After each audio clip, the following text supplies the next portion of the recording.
음식에 담긴 재밌는 과학 이야기를 듣는 시간입니다. 푸드톡톡 오늘도 이혜리 기자와 함께하겠습니다. 어서 오세요. 안녕하세요. 네, 요즘 날씨가 부쩍 추워지고 있는데요.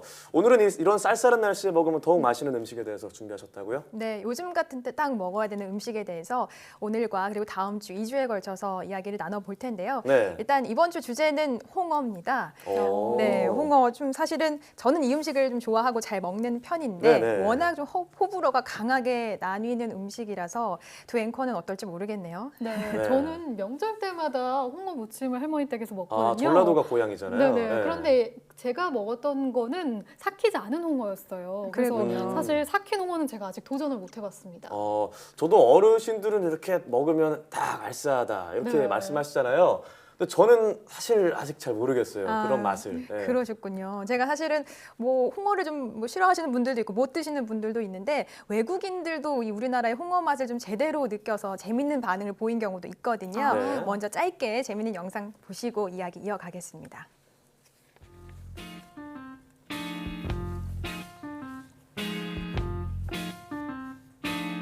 네, 지금 홍어를 맛본 표정이 살아있는데요. 그렇죠. 아주 과감하게 홍어 삼합을 먹었는데 코를 붙잡고 네, 있고요. 표정이 네. 좋지 않아요.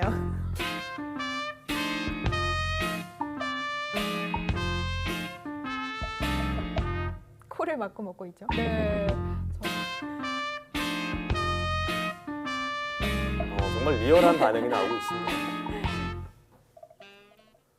네, 이렇게 외국인이 먹는 영상을 봤지만 사실 우리나라 분들도 못 먹는 분들이 많잖아요. 저도 이렇게 먹으면은 코에서 뭐가 팍 올라오면서 콧구멍이 엄청 커지는 그런 느낌을 받거든요. 맞아요. 사실 뭐 그 맛에 먹는다고들 하시는데 네. 홍어는 근데 정말 귀한 음식이거든요. 네, 귀한 음식이라는 건 듣긴 했는데요. 어느 정도인 거죠? 네, 우선 홍어는 주로 전라남도, 이제 그 중에서도 흑산도 주변에서 잡히는데요. 거기서 잡히는 홍어를 이제 참홍어라고 합니다. 네. 우리나라에서 잡히는 홍어는 참홍어와 홍어 이렇게 두 가지로 알려졌는데요. 네. 아무래도 홍어는 좀 삭혀서 회로 먹기 때문에 몸집이 클수록 상품성이 높게 처지는데요. 참홍어가 그 중에서도 좀 몸집이 커서 좋은 홍어 종으로 좀 알려져 있습니다.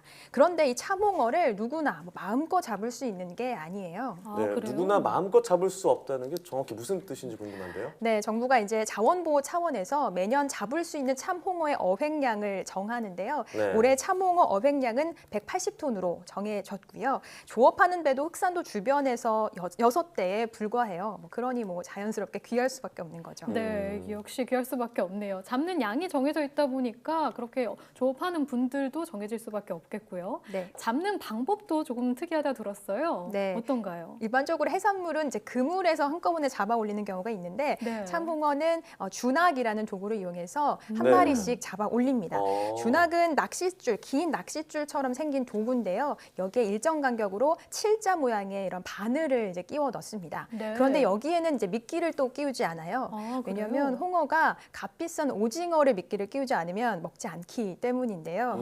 그래서 이제 아주 한 마리씩 정성스럽게, 그것도 뭐 값비싼 미끼를 끼우지 않으면 잡히지 않는 아주 뭐 고급진 생선이라고 할 수 있겠어요.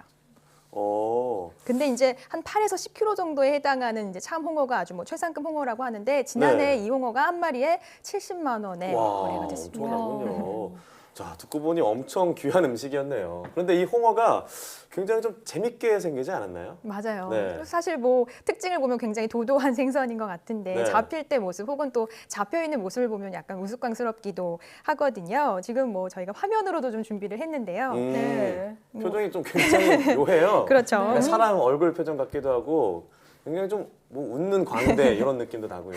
맞아요. 근데 저게 이제 눈처럼 보이긴 하는데 사실 네. 콧구멍이고요. 그 밑에 아. 있는 게 이제 입입니다. 아, 실제 눈처럼 보이는 게 눈이 아니라 콩구멍이었군요. 네, 눈은 이제 반대쪽 등 쪽에 달려 있어요. 네. 네, 그러고 보니까 더 못생겨 보이기도 하는데 우울할 때 보면 가끔 보면 되겠습니다. 네, 맞아요. 근데 이 홍어가 생긴 게 좀 가오리랑 비슷하게 생겼네요. 네, 많이 좀 헷갈려 하시는 분들도 있는데요. 네. 자세히 보면 좀 분명히 달라요. 홍어 같은 경우는 이제 마른 목골, 윗부분이 좀 뾰족한 모양을 하고 있는데 반해서 가오리는 좀 둥그스름한 오각형의 어떤 그런 형태를 가지고 있고요. 네. 홍어는 배 부위의 색깔이 이 등 색깔하고 비슷한 약간 진한 붉은색을 띠는 데 비해서 이 가오리는 배 부분이 흰색입니다. 또 오. 가오리는 이 꼬리 부분에 뾰족한 독침이 있는데요. 홍어는 또 그렇지 않습니다. 네, 이렇게 보니까 확실히 구별할 수 있을 것 같은데요. 산란 방식도 다르다면서요? 네, 가오리는 새끼를 낳는데 홍어는 네. 일반적으로 한 4-5개 정도의 알을 오. 낳습니다.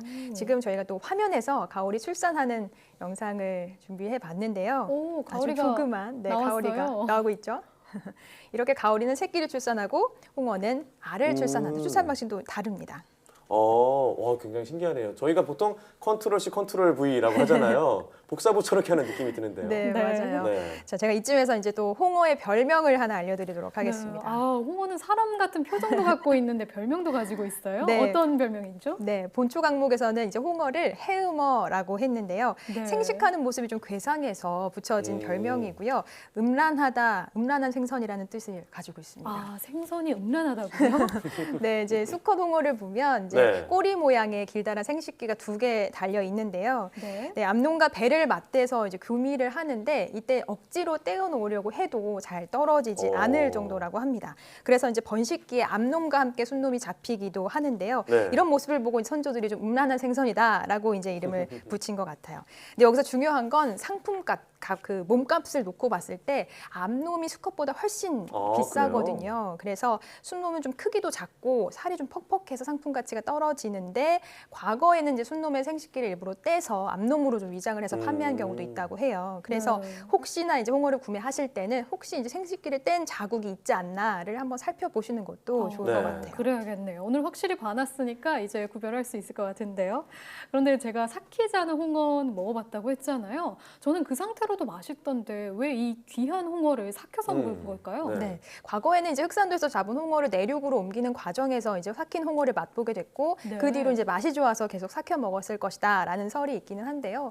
뭐 어찌됐건 한번 삭힌 홍어의 맛을 봤으면은 뭐 그 뒤로부터는 계속 좀 삭혀서 먹었을 것 같다라는 생각이 들어요. 네. 이 삭힌 홍어에서 나오는 이 특유의 맛, 바로 이제 암모니아 때문이죠. 이게 사실 홍어를 처음 먹을 때 가장 힘든 게 그 강한 냄새 때문이잖아요. 뭔가 화장실 냄새 같기도 하고 처음에 먹어봤는데 이거 약간 상한 거 아닌가 이런 느낌이 들기도 하고요. 네, 그 부분 제가 확실하게 말씀드릴게요. 걱정 안 네. 하셔도 됩니다. 상한 게 결코 아니거든요. 아. 삭힌 홍어를 삭히게 되면 이제 암모니아가 만들어지는데 네. 암모니아가 만들어지면서 강한 알칼리성으로 변하게 되는 거죠. pH 지수도 한 8.5 이상으로 올라가게 되는데 네. 이런 강한 알칼리성에서는 세균이 증식하지 않습니다. 네, 중성인 물이 pH 7이잖아요. 그렇죠. 네, 이 상태에서 알칼리성일수록 이제 세균 증식할 수 없으니까 안심하고 먹어도 된다. 네, 네. 그 말씀이죠. 이게 맞습니다. 냄새 때문에 받았던 오해였군요. 네.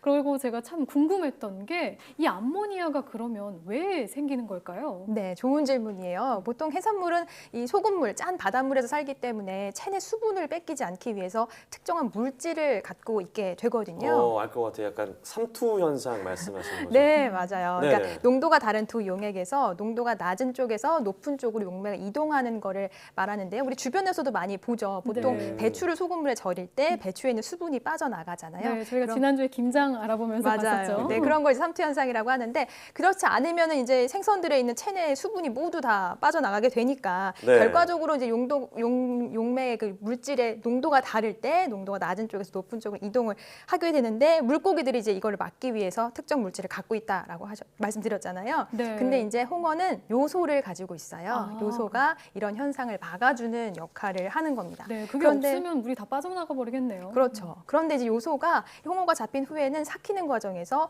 요소 분해 효소에 의해서 암모니아로 바뀌게 되는 거죠. 아. 자, 일종의 살아남기 위한 생존 법칙이라고 할 수 있겠네요. 자, 오늘 이야기를 들어보니까 좀 먹기 어려웠던 홍어가 좀 친근하게 다가오는데요. 다음에는 꼭 맛있게 먹어보도록 해야 될 것 같습니다. 네, 제가 초보자인 두 분에게는 우선 무침으로 먼저 시작해 볼 것을 권해드립니다. 양념 맛으로 먹을 수 있으니까요. 무침을 네. 드셔보다가 삼합과 탕으로 좀 전차 오. 난이도를 높여가시면 될 것 같아요. 네. 저희가 이제 야. 삼합을 화면으로 준비해 봤는데요. 아, 맛있어 보이네요. 저 묵은지와 함께 먹으면 참 맛있을 것 같아요. 전 뒤에 있는 그 돼지고기가 참 맛있어 보이는데요. 네, 정말 얌체같이 돼지고기만 드시면 안 됩니다. 네. 전날 저도 취재하면서 이 홍어 삼합을 제대로 맛봤는데요. 알싸한 홍어 맛이 정말 이렇게 입맛을 확 돋우더라고요. 두 앵커에게 제가 홍어 삼합은 좀 강력하게 추천하겠습니다. 네, 뭐 아직 자신 있다고 말씀드리긴 좀 어렵겠지만 뭐 귀한 음식, 비싼 음식이라고 하니까 다음에 또 맛있게 먹어보도록 하겠습니다. 네, 홍어 이야기도 참 잘 들었는데요. 다음 주도 겨울철 별미에 대해서 준비하셨다고요? 네, 오늘도 좀 호불호가 나뉘는 음식에 대해서 이야기를 나눠봤는데 다음 네. 주도 겨울철 별미지만 호불호가 좀 나뉠 수 있는 음식에 대해서 준비를 해봤습니다. 기대해 주셔도 좋을 것 같아요. 네, 저는 알 것 같지만 말하지 않도록 하겠습니다. 나중에 얘기해줘요, 네. 저한테. 네, 벌써부터 궁금해지는데요. 다음 주 기대해 보도록 하겠습니다. 오늘 말씀 고맙습니다.